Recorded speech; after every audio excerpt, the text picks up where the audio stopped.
కుంకుమ కింద పడినప్పుడు చాలామంది అశుభంగా భావిస్తూ ఉంటారు.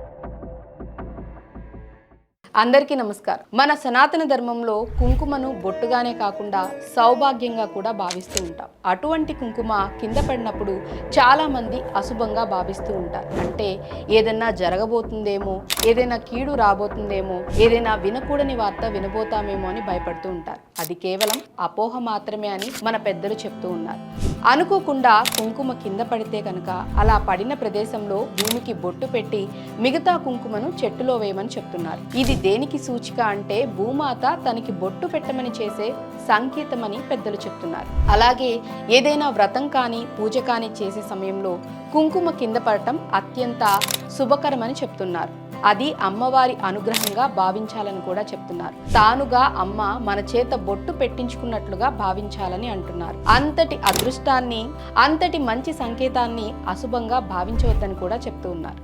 దీన్ని ప్రతి ఒక్కళ్ళు కూడా గమనించాలని కోరుకుంటున్నాం.